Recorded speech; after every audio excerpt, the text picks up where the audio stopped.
The other thing we're gonna practice is her down stays. And so these are really good to practice inside when you have the time for it in low distracting environments. But then you'll want to make sure that you add in more challenging environments, like when you're out walking her at the park, in the yard.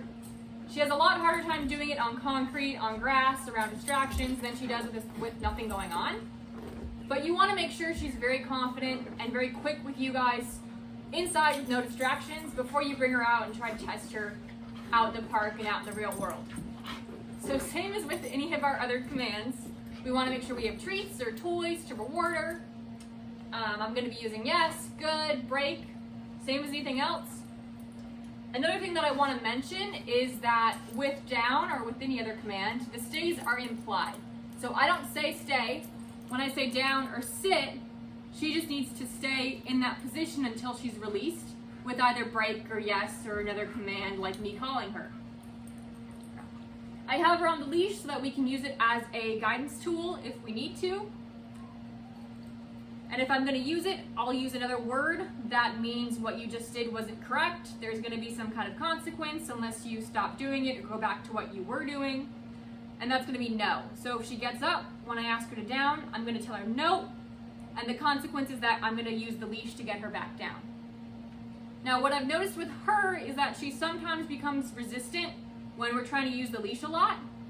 So it might be more helpful if she gets stuck or she's being really hesitant to go down, to use treats or toys to guide her back into a down position.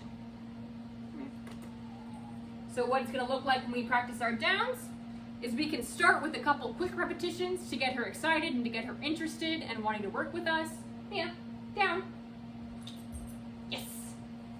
So I might not even ask for a stay to start with. I'll just get her into a down and then immediately release her to a treat or to a toy. Yeah, down. Yes.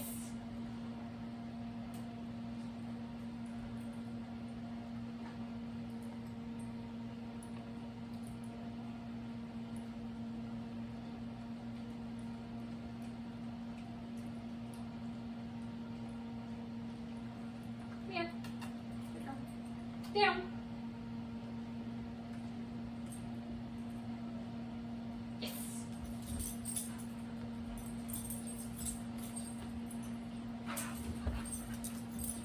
Drop it. Down. Nope.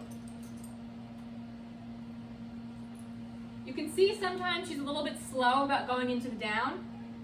I don't mind waiting for her to think through what I asked, so I'm not going to repeat myself. I don't want to go down, down, down. I want to ask her once, and if her attention is on me, I know that she's thinking about what she should do. So I'm going to wait, and I'm going to let her have a chance to think it through and see if she can do it on her own without extra help.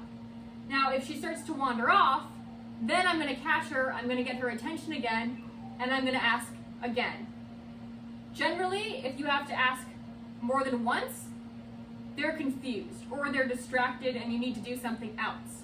And so if I say down with no other signals and she doesn't down, she starts to wander off or she looks really confused, there's a couple of things that I can do to help her out. Yes. And so those things would be either a hand signal, which would look like this, drop it, Mia down. Yes. When we do a hand signal, we want to make sure it's quick, because if we stay really close to her face, she's going to want to come get into our face and lick us. So we want it to be quick, down and back up. Sometimes when you're outside, she'll half go down, she'll stay up on her elbows. And if that's the case, I might have to do another hand signal to get her to fully lay down. And that's okay. But generally you don't want to be staying down with them when you give a signal. You want it to be pretty quick. The other thing we can do is we can use the leash. And so that's going to just look like this. I'm going to take the leash. Good girl, break. And I'm going to adjust it so the leash is on the bottom of her neck. And I'm going to guide her into a down position. Good. That's something that I want you to specifically practice as well, as that's going to be very useful when you're in a distracting environment and she won't listen to just your verbals or a hand signal, or she keeps popping up a lot. It's going to be very useful for you if she understands that leash pressure very well, because that's a very obvious signal for her that you can use to get her laying down all the way. Break.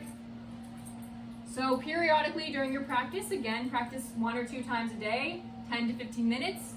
Spend most of it doing fun stuff for treats with just verbals, and then make sure you spend a few minutes practicing her listening to the leash. Good. I also would like her getting a little bit more consistent with the e-collar. Good. And so that's going to look like this. Break.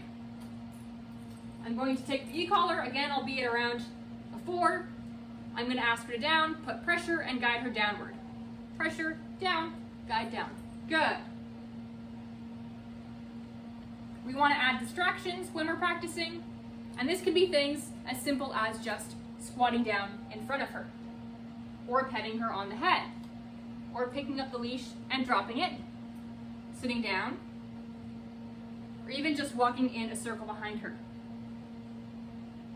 When you're outside, you can take her out on a long leash and practice having her come from very far away. Yes.